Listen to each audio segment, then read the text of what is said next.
So, hi friends, you're listening to CricVidya's cricket podcast, and today we'll be reviewing the recently concluded T20 series between India and England, which India won 3-2. I'm joined by my friend and co-host Yasir. Hey Hi, Yasir, welcome to the hi, podcast. hi. I'm sure you would be pretty happy with the series outcome. Yeah, contradictory to my expectations, but yeah. And also joining us today are some special guests from England. I'd like to welcome the 4-1 Jack Hope and the 3-2 Ross Legg. 4-1, 3-2 being their respective predictions on how England will beat India in the T20 series. They're also the hosts of the Cricket Podcast, which incidentally is one of my favorite podcasts these days. Hey guys, welcome to the podcast. How you guys doing and how does it feel to get the prediction wrong? Well, it's not the first time we've got a prediction wrong, and it won't be the last, to be honest. I mean, I said 4-0 India for the Test series, and you let us down on that one, didn't you, lads? Yeah, no, I'm good. We're approaching the end of lockdown. The summer's coming for people in England. We're going to be outside playing cricket in just over a month, and I really enjoyed the T20 series. So, all things considered, thumbs up.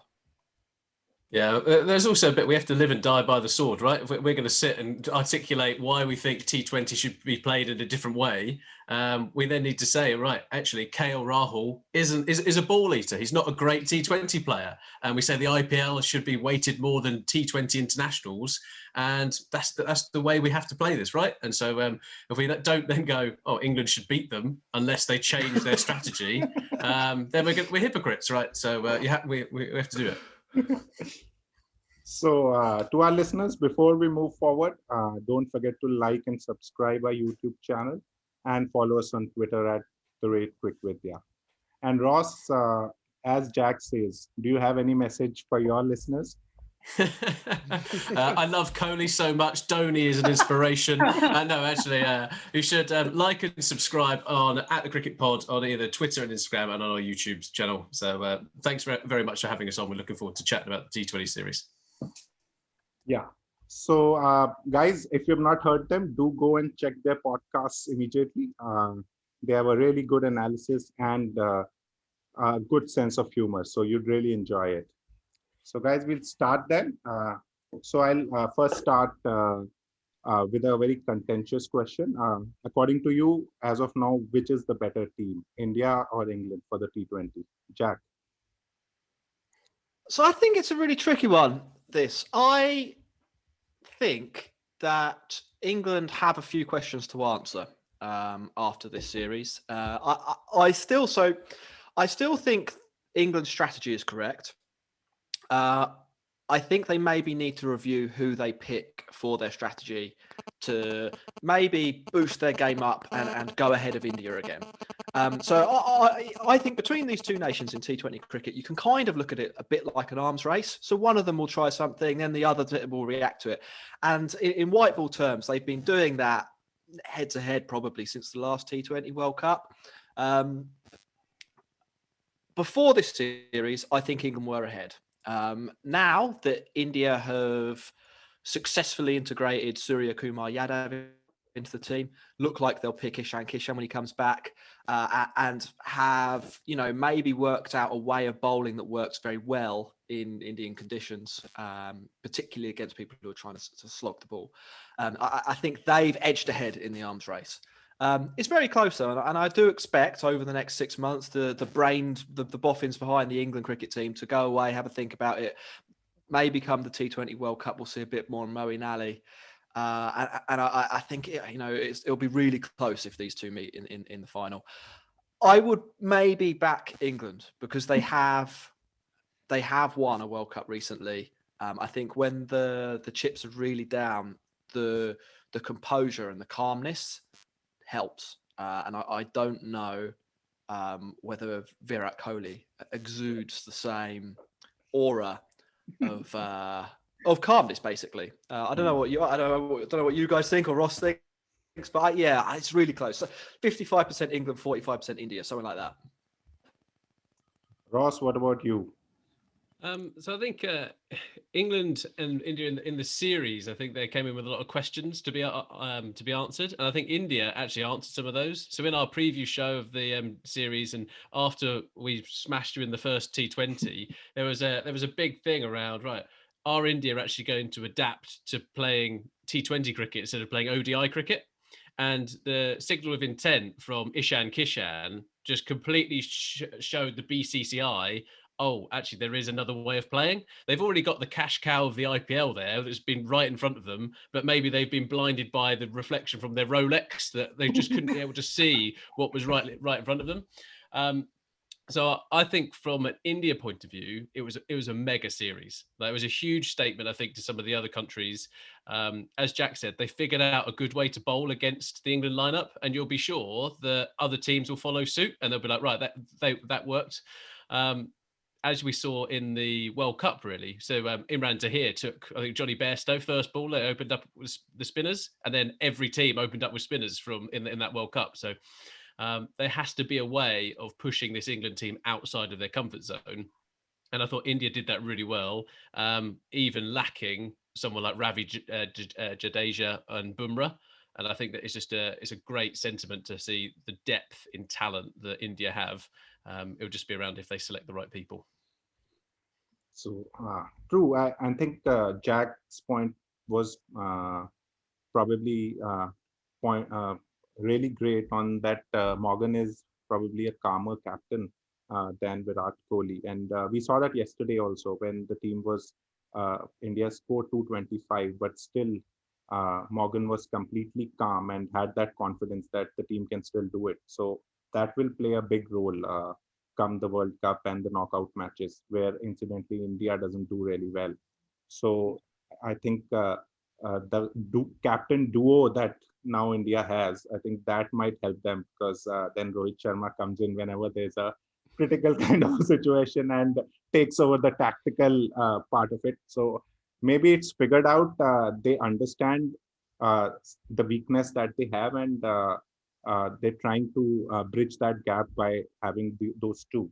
So I hope they've learned the lessons. But Ross, also, you said, I'll completely agree that India walk out of this tournament much happier, and they have much more positives in terms of figuring out the World Cup strategy.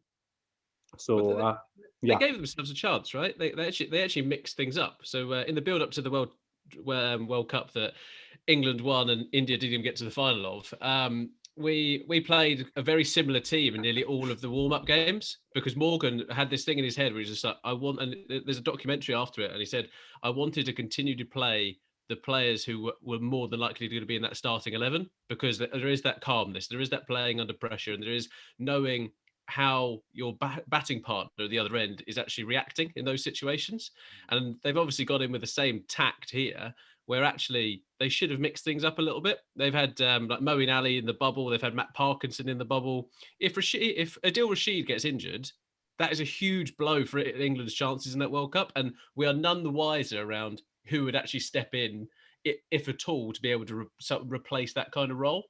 And I just think there's always a good thing around Morgan's captaincy in ODI cricket. I'm still not entirely convinced, though, around his T20 credentials, but I'll probably get pelters from England fans instead of India fans that I usually get for that one. So, Yasir, I'll come to you now. So let's look at takeaways for India.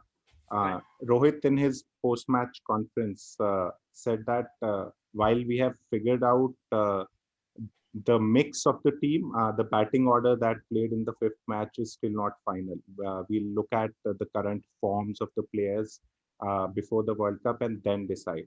So do you think India can seriously look at just dropping KL Rahul from the 11 and trying to look at the mix that they had in the fifth T20?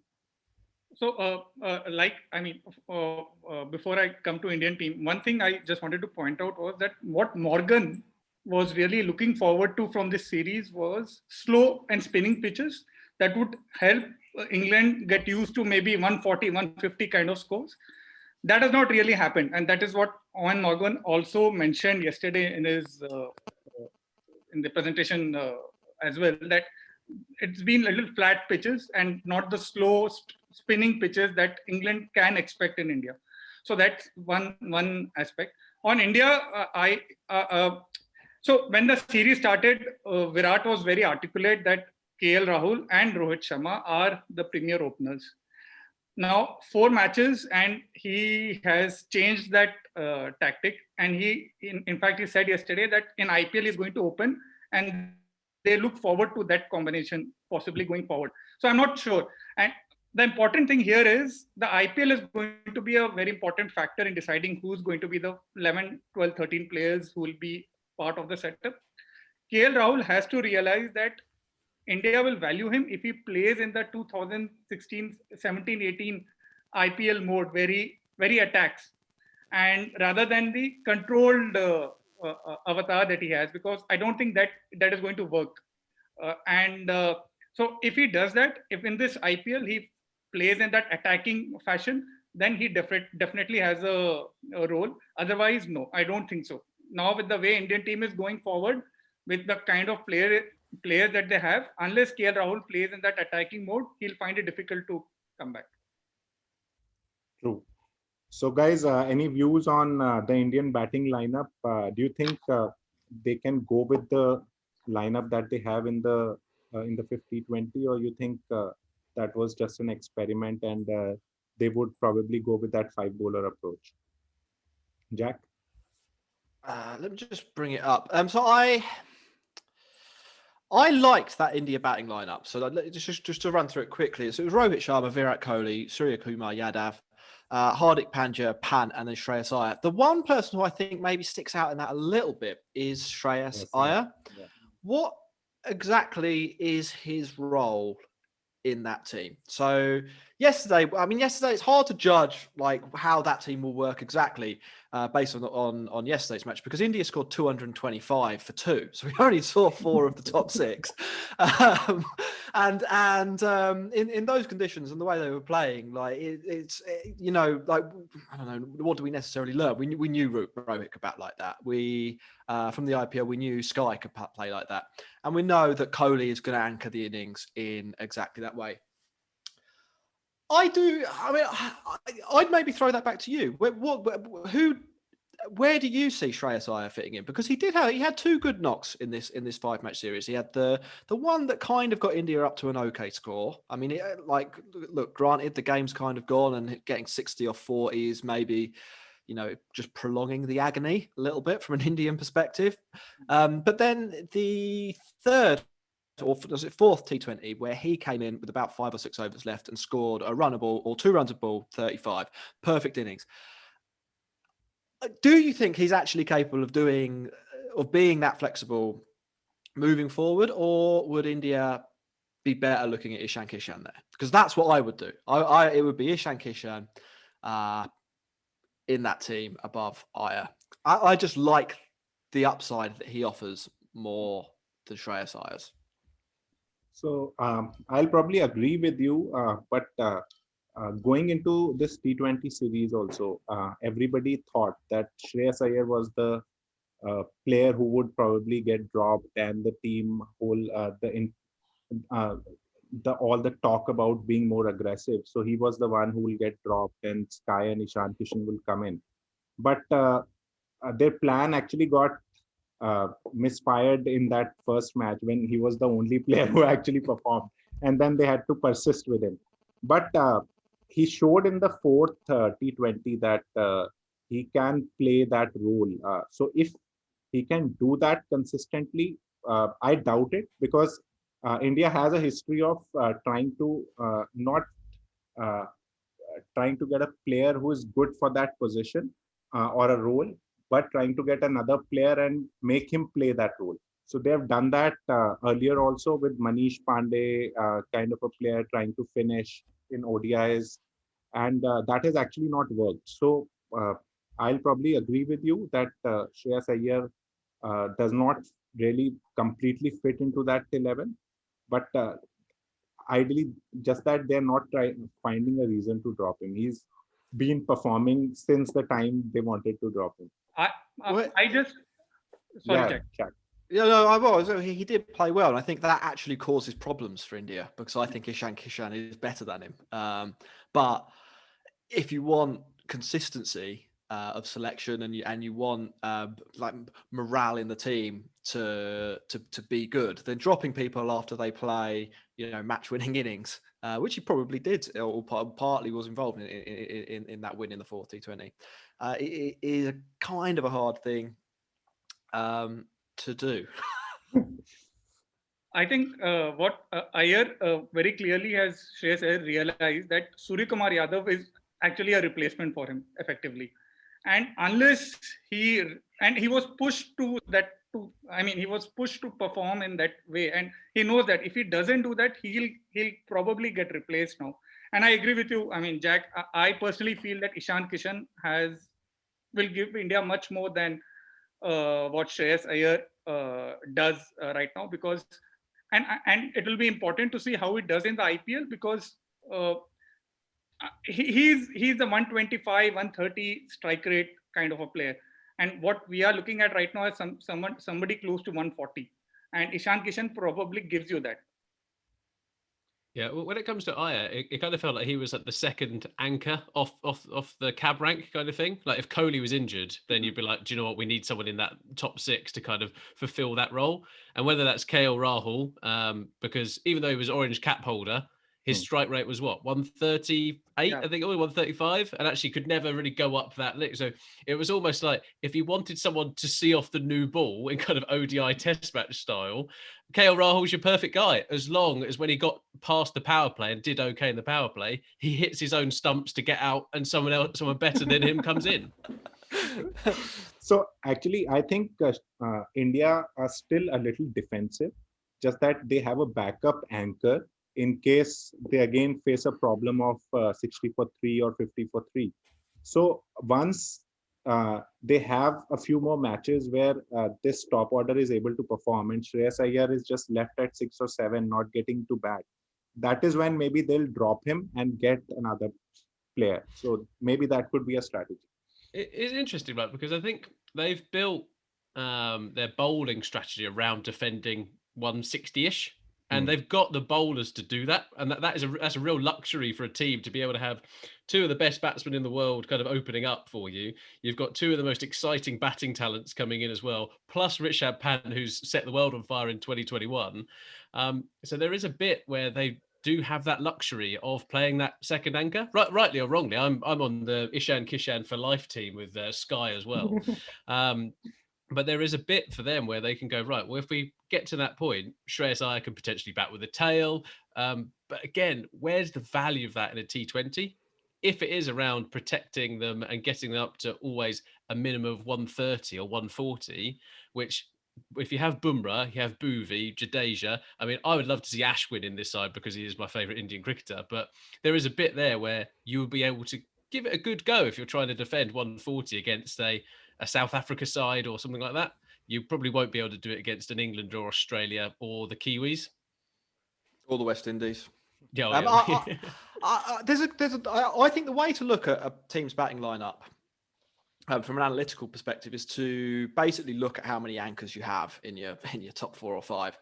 If you have 4, which is kind of what India did in the first T20, you're playing ultra defensive cricket, and there your whole game plan has to be around getting to 150, basically. Like you have to have good bowlers to back it up. Then if you knock it down to sort of 3, that's pretty defensive. 2 is about neutral. So from an analytics perspective, that is kind of considered not too risky, not too dangerous. You're probably capping the very high scores or the possibility of scoring like a mammoth total and batting a team out the game. But you have got like that second insurance policy. So you should very rarely score less than like 150, 160.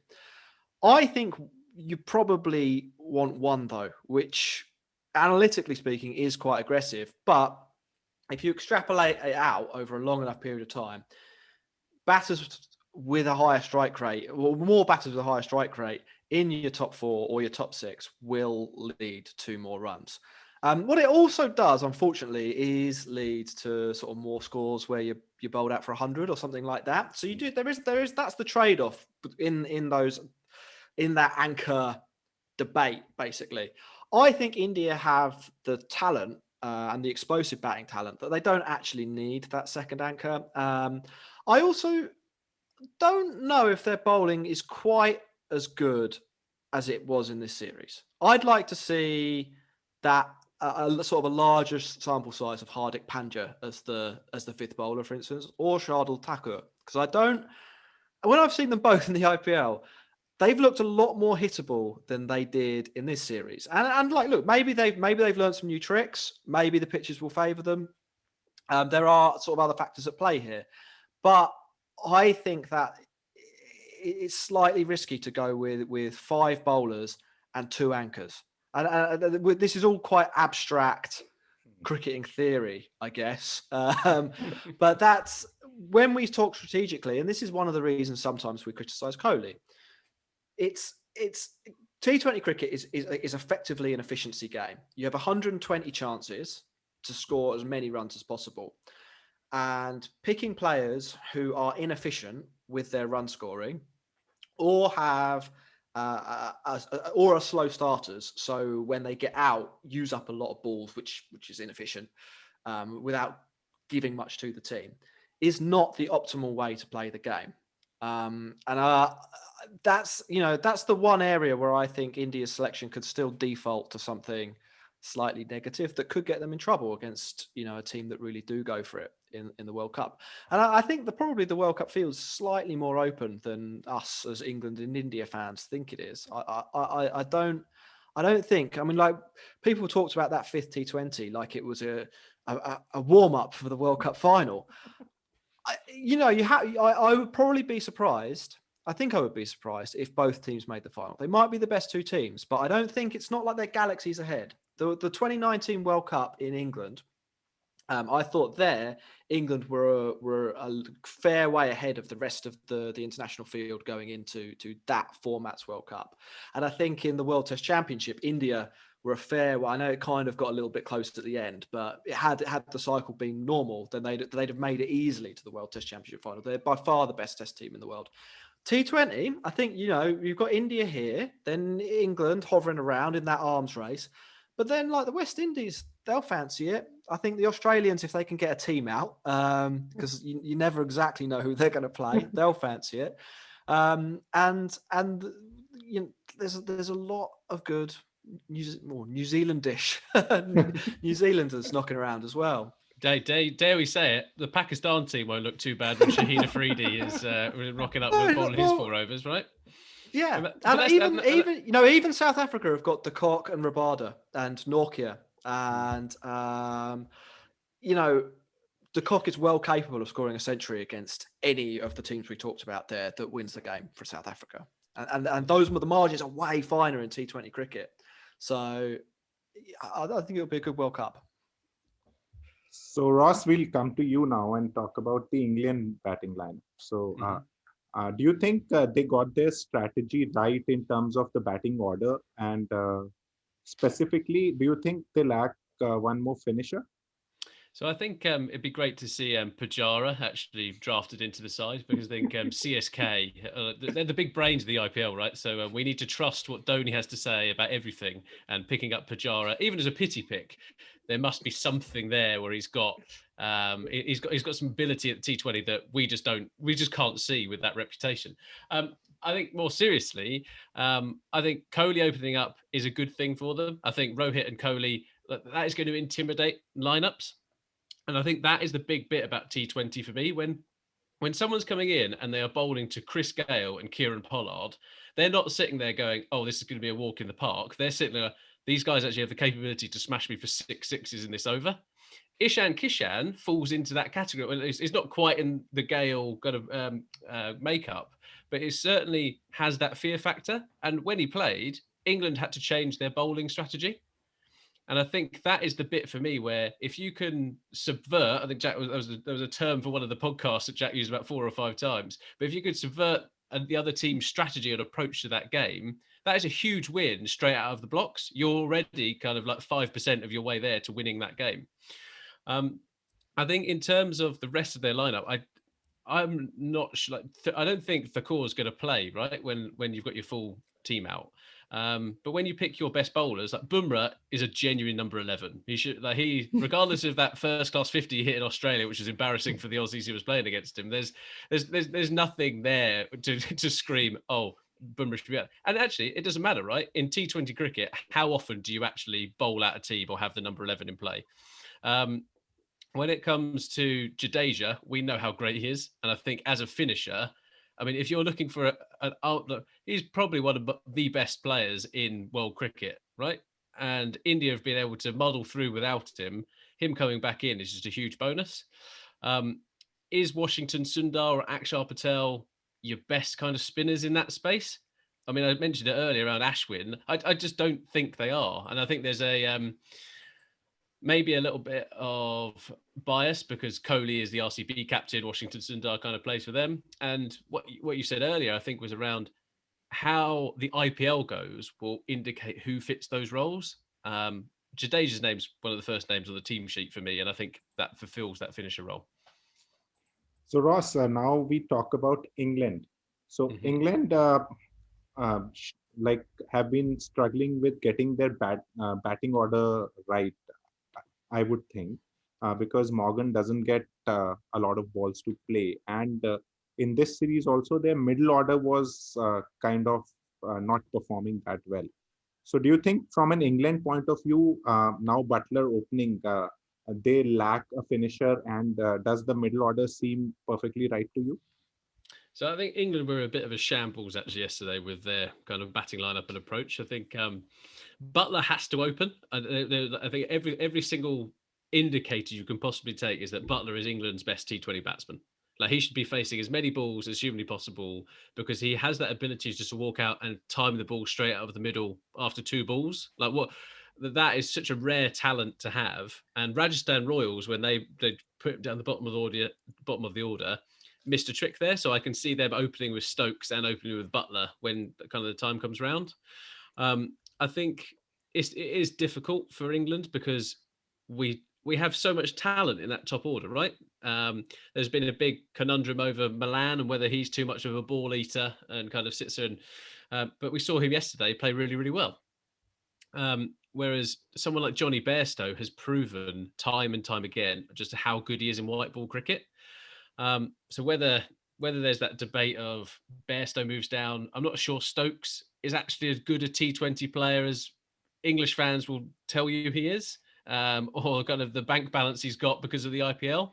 Like you watch him bowl. I'm worried every time England go to him with the ball in T20. And that's not because Carlos Brathwaite has smashed him all over the place once upon a time. There is just that bit where Ben Stokes is an elite test player, and he wins you matches for that because he's so good with the ball typically, and he can be so devastating by going up the gears. So if we are going to accommodate that, it's really difficult because Stokes and Milan actually kind of fulfill the same role. I'm not sure if you're going to completely agree with me on that, but I kind of think both left-handers, both don't start typically very quickly, but they do have that ability to go to that next gear. What I'm talking about when England got the stuff wrong yesterday was why Chris Jordan was put up the order. I have no idea. Like, I don't think he's that great. He's got a mammoth reputation in English media about being a T20 superstar, and the numbers just don't support it. He's a phenomenal fielder, but in T20 cricket, you're not picking someone just for their fielding alone. You've got to do what you can with the resources available to you. Having to give Chris Jordan 4 overs is typically going to cost you 40, maybe 50 runs. It cost him 57 runs yesterday. And no bowler is worried about bowling to Chris Jordan. Jofra Archer actually proves that he can smash it. Sam Curran had a bit of a point to prove yesterday, being pushed down the order and wallops a couple of sixes. But England are gearing up that they can bat all the way down. They can try and hit out. But I think that middle order needs a bit of a look at, and we'll see what comes out of either the IPL as well as some of the other T20 games that are played. So Jack, you talked about Jordan in one of your podcasts, where I think Dan was saying that Jordan doesn't really fit into the 11 also. He's not that good a player. But you said no, you think that Jordan, given the batting and given the strategy that England is going with, Jordan, you can go with, you would probably say that Jordan fits there. So you still uh, think that because with Moeen Ali there, and uh, you'll probably say that Moeen Ali and Sam Curran are the ones which can be replaced with each other. But there could be a strategy around not having uh, him and having Moeen Ali. I would be surprised if Jordan was the one to make way. I don't think this. The point I was making on our podcast was that although Chris Jordan's death bowling stats and bowling stats in general in T20 cricket aren't actually as good as his reputation, they're also not that bad. He's not the worst death bowler. He's somewhere near the average, maybe slightly worse than average now, has been better than average at points in his career. The thing with death bowling, though, and T20 cricket in general, is there's massive, massive variance. So you will sometimes be bowling, as you were yesterday, to two set batsmen on a really good pitch when the opposition are 200 for 2. And sometimes you'll be bowling at a team who are sort of 120 for 7 and need to hit 50 off the last 2 overs. And it's a number 9 doing it. So there's you face wildly different situations. And because you tend to only bowl sort of 6 to 12 balls in that phase of the game, you just like you're 2 lucky moments away from being brilliant or terrible, and that applies to everyone. Now, the really good players. So who are we thinking of here? Let's say Archer in the England team. Bumrah is the Indian example. Chris Morris is actually very good, and that's why he sold for loads of money in the IPL. They have more good days than bad days. That's basically what it is. But they still get pumped sometimes. And we saw Archer go for a load of runs yesterday too when he was bowling at the death. I think England can basically afford an average bowler in that position because their batting should bail them out.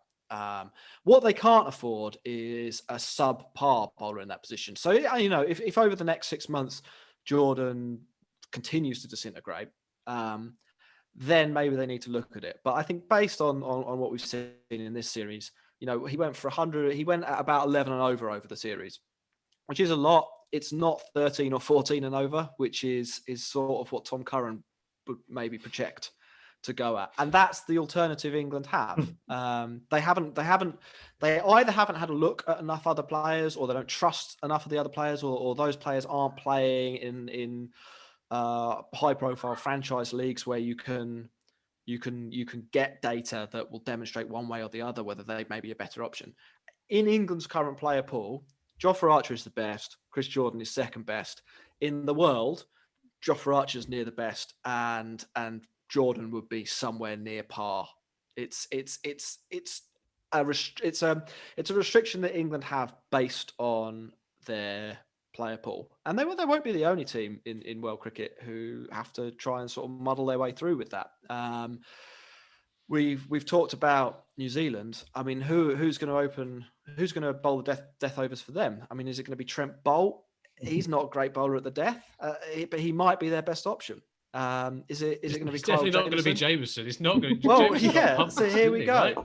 In if it was a franchise league, then I think England would definitely be looking to upgrade on Chris Jordan, but it isn't. They're stuck with this guy, and you know he probably brings enough fielding wise, and he can bat a little bit to make him, you know, kind of average for that role.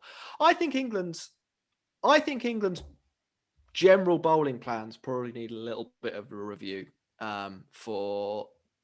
based on what we saw in this series, particularly when it comes to what to do if just bowling quite quick and a little bit short doesn't work. When they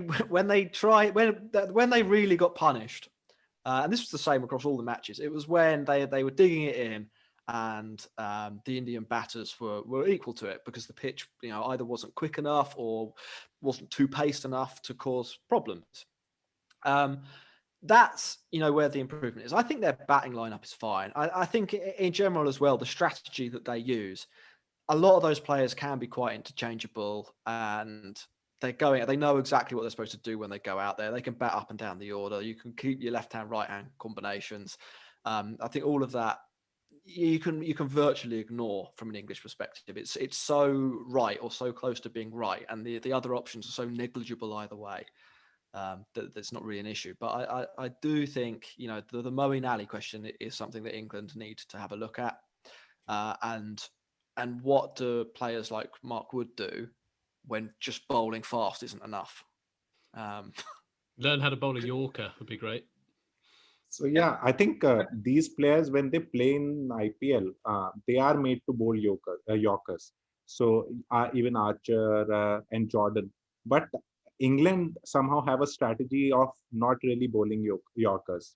Maybe it's the confidence around getting them right, or is it the dew which is causing that problem? So, but that could be a good alternate strategy. I just feel like in a tournament play, you play basically each other only once, and then you come to the knockout, and then you come to the finals. In a bilateral series, I think what happened was India slowly got used to the pace and the tactic that England was following. And so by the time of the fourth and the fifth match, they knew that they were aware that, okay, Mark would come with a certain plan, Archer will come with a certain plan, and they changed their way of playing them. In a tournament play, because the other team is just going to play you once, you can still persist with the same tactic, and maybe that will help England as in the tournament, because they'll not be playing multiple times. One question that I have for both of you is that we saw Indians, especially Thakur, use a lot of change of pace and off spin and knuckleball and all that. From England, we didn't see a lot of that. And do you think that is one thing and one skill that England can take away that needs to be added if they are to for the World Cup this year? So I think that those kind of bowling, that type of bowling works well in sort of two or three situations. Most obviously, it works well when you get a bit of assistance from the pitch. If you're just sort of rolling your fingers down the side of the ball on a flat deck, it's more likely to sit up and be more hittable than actually cause any problems. On a few of those pitches, the way Thakur and Hardik Pandya bowled was really impressive, and it really did suit their skill set. The other time it works is if you've got a fast ball to play off. So I think England, that's where Jofra Archer is so effective in T20 cricket, because he's capable of bowling 150 kilometers an hour or bowling sort of 112 with that knuckleball, and locating both as well. So they're not just like, he's not just wanging one down and sort of floating another one up. They're very well located deliveries. I think that skill set is quite hard to acquire. And I think it's quite hard to acquire in the window England have. And I think when England have picked players who, have all the variations, Tom Curran being the primary one in sort of recent memory, it generally speaking hasn't worked for them. And I think that's partly because the pitches, particularly the home pitches England play on, tend not to assist that type of bowler. But it's also because the faster deliveries that like Tom Curran's bowling are not well enough located or quick enough to particularly bother opposition batters. So I think yes is the answer to what you're asking, but I don't think England can do it. So I think they need to look at other plans. And you saw when England did try to do it, they picked Tom Curran. They thought the pitch was perfect for him, and he went everywhere. So there is that bit with the caliber of player. Who I was most impressed with in the bowling lineup for India was actually Bhuvneshwar Kumar. Bhuvi was absolutely brilliant. And what was he bowling? He was pitching the ball up and swinging the ball either way. England have the players to do that. We have an abundance of people who can bowl with the white ball and swing the ball around. David Willey is one of the people who's been unbelievably hard done by, I think, by the ECB. And there is an argument to even say that he's probably better than Sam Curran, but they kind of see the potential of Sam Curran higher than him. If I was England, I'd be going, oh, where are we going to get those overs from, and where can we strengthen the batting? David Willey is a better option than someone like Tom Curran in that lineup, and he's proven it time and time again. So Ross, one question for you. Would you say Moeen Ali can replace Stokes? No, I don't think England will ever drop Ben Stokes because of the Ben Stokes factor. Like the fact that he is a match winner, right? He now has the Ian Botham kind of myth and legend kind of around him, and there is that bit where I don't know if he was to be dropped, it'd be like Kohli being dropped for India. I think that there would be the same reaction because England only have 66 million people, but there's kind of there's a slight difference, right, in how England fans watch England and watch Ben Stokes. We're not going out being we want Ben Stokes to be the greatest, and if England win, it's fine. But we're all about the team, and that's just a slightly different angle. I actually think they probably should have already dropped him.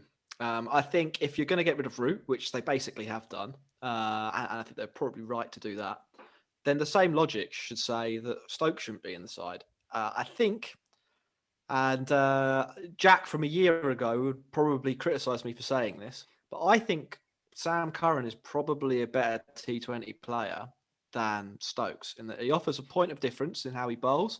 I think he can hit from ball one, which is so valuable. We saw him do it for CSK loads last year.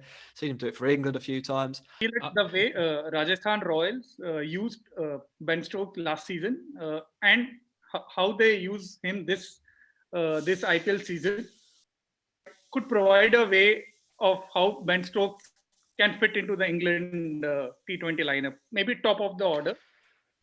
How do you fit him into the top four for England? How? I mean, you can maybe drop Milan, but that's really it. I mean, I don't think they're going to move away from Roy because he bats with intent from ball one. And that's what they want. Doesn't always work in T20 cricket. He's probably not amazing at that aspect, but he's a fail-safe player in a sense. Buttler, as we've said, probably the best current T20 opener, or certainly in the top three. Phenomenal strike rate in the power play. Really low dismissal rate. He's exactly scares the shit out of bowlers, right? There's that bit where he can hit it everywhere. Like they talk about kind of AB de Villiers being Mr. 360. Butler is kind of like in that same kind of style. And Jack, I'm just going to say, I love the fact that you're on the Sam Curran makes things happen fan club again. Well, I'm not. Just look at his. Virat Kohli to sledge him, huh? But just look at what Stokes and Curran offer, and look at their sort of last 2 years in T20 cricket stats side by side. If you didn't have the Ben Stokes name at the top, you'd be taking Sam Curran for your IPL franchise. So another problem for England is that Moeen Ali and Sam Curran will now play for CSK. And given Dhoni, they'll be performing like anything. So they'll have a problem that now these two have proven their T20 credentials. And now how do we fit them into the squad?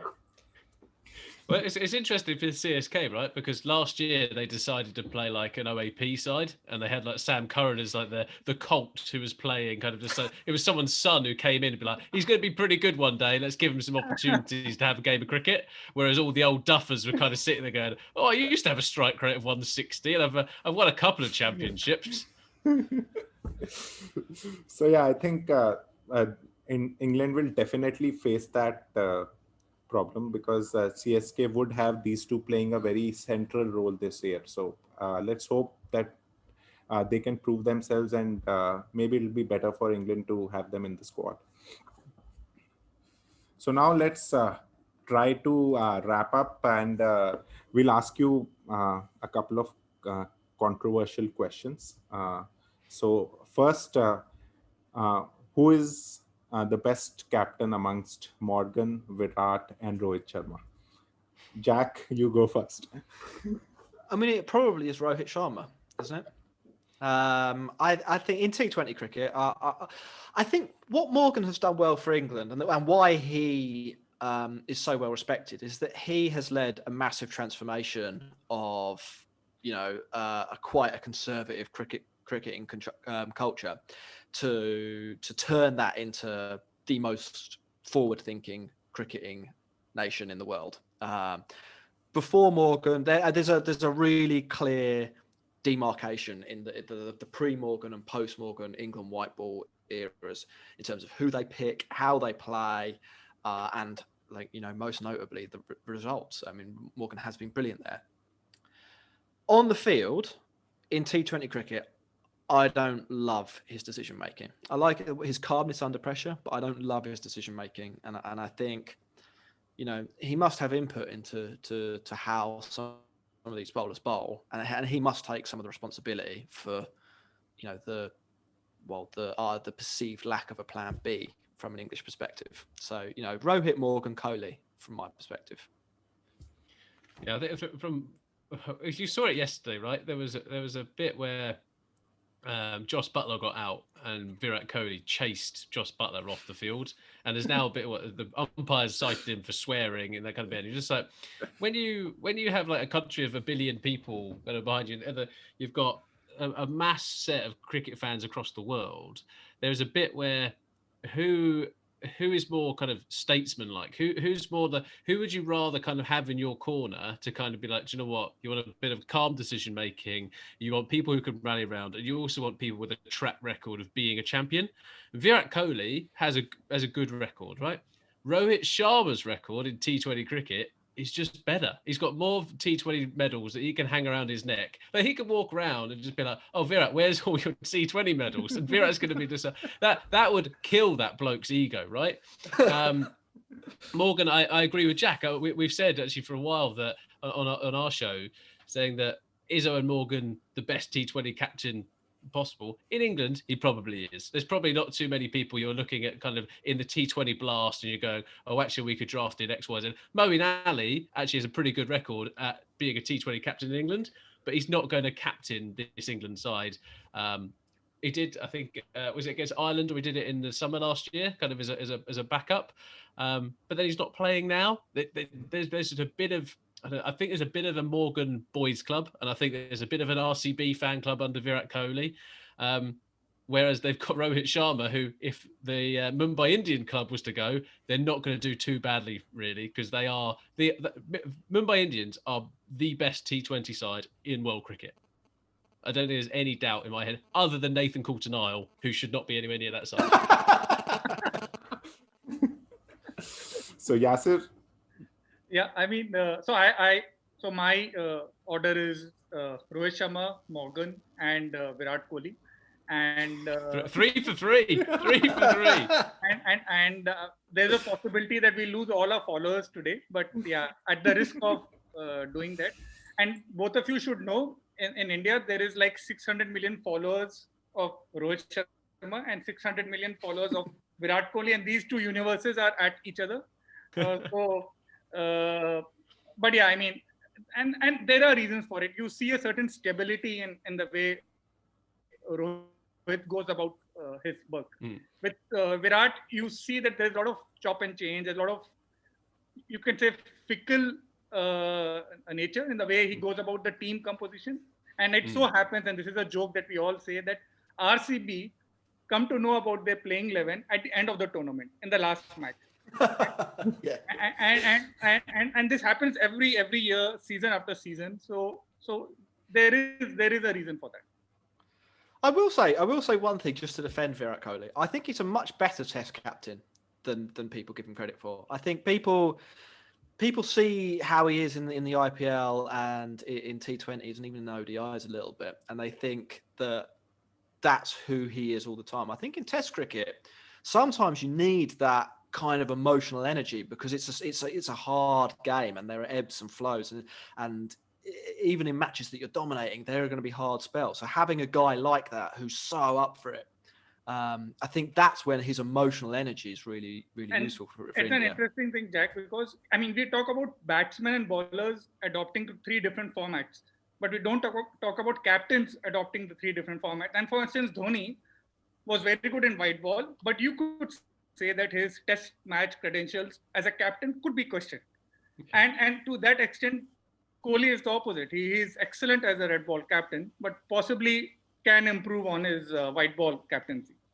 It's also the people you surround yourself with, right? I think there is a bit where the selection merry-go-round that sometimes India decide to go on is baffling. Like Whereas England have, like, Morgan definitely has his favourites, right? But there is there's a level of trust there, and I think that when you look at Ed Smith and Ashley Giles, who contribute to the selection, and Chris Silverwood, there is going to be a bit where Morgan gets what he wants in that kind of space, whereas Virat Kohli sometimes, I'm not sure, has 100% selection kind of ownership. Like, there's no way Virat Kohli wanted Shabazz Nadeem in that first Test 11. Like, you wouldn't be able to convince, even if Virat Kohli came out and said that was my decision, I just wouldn't believe you. Like, Virat Kohli is a competitive animal. He does not want to pick a second-rate spinner in that kind of environment. And I sometimes think that he's kind of left like Joe Root, kind of with a bit of emotional baggage that he's kind of just got to deal, or sometimes physical baggage that he's got to deal with. Whereas Morgan, I think, just runs the rule over what he's doing. So another thing that separates Rohit Sharma, according to me, is when you see Kohli and Morgan, you guys also said that they don't seem to have a plan B. They come with a plan and try to just execute it. And when you see Rohit, he has tactics planned and he just looks at the situation and then decides what to do. But these two guys actually try to come with a plan and try to execute it. So we've seen Kohli not having plan B. We talk about it when RCB plays and even sometimes when India loses. So you see that. But with Rohit, that is not the case. And just to wrap it up, Ross has already said it, but Jack, do you also think that Mumbai Indians is the best T20 team in the world? Yeah, I think they probably are, aren't they? They've got the best Indian players, or a lot of the best Indian players, and then they've got Bolt, who's one of the premier power play bowlers in the world, and Kieran Pollard, who is maybe, the best hitter ever in T20 cricket. So yeah, I do think, if Mumbai Indians were in the World Cup this year, they'd probably be the favourites. Yeah, I was also impressed. So in the IPL, they've said that they kind of need some better spinners. So they got Krunal Pandya kind of in there, but Chahar actually I thought it really impressed me yesterday. Like that over that he bowled that went for 6 runs, there was 2 wides in it, and actually the reason there was wides in it is because he was deliberately bowling wide of the wicket to disrupt Joss Butler, and that is not a young spinner kind of just bowling badly. That is an experienced spinner trying to figure out how to get someone out. And I had so much respect for that bowling strategy and to do that in a crunch over. And I think that only comes from the confidence you have of being part of a championship winning side. But at the same time, you look at the IPL final and they brought in a different spinner to play matchups. That was brilliant, right? That was brilliant. It's like when Louis van Gaal brought on Tim Krul in the penalty shootout for the Netherlands in the World Cup. That kind of stuff is brilliant to me, and I love it. I bet you weren't expecting a niche Dutch football reference on your podcast today. So Yasir, I believe you will also agree. I agree. I mean, there is no disconnect, and I think Jayant Yadav was, and they did that in previous season as well. They did get Jayant Yadav early in the final matches. So yeah, I mean, no disconnect there. So there we lose all of followers now. Okay. Who do you guys support when it comes to IPL? So I am a Delhi Capitals fan. I'm neutral. He supports cricket. It doesn't matter. I just love to watch some young Indian player doing well. I mean, somebody who's really maybe not so known. That's it. Nice. So I think we've stretched over an hour now. So it'll be good to now draw a line. Thank you guys for coming on the podcast. It was real fun and good insights on the England and India team. And I hope you guys had a good time. Thanks, guys. Thanks very much for having us. And as I said at the start of the show, you can find us on YouTube and Twitter and Instagram at the Cricket Pod. So thanks ever so much for having us, guys. Really enjoyed talking to you. Jack, same to you, and we hope to see your podcasts just coming every 2-3 days, and catch it. So basically, I hope the COVID situation prevails for some more time in the year, and you can keep your podcast on. Huh? Yeah, locked down in time for the World Cup. We'll be doing shows for the next 3 ODIs. Well, the 3 ODIs, not the next 3.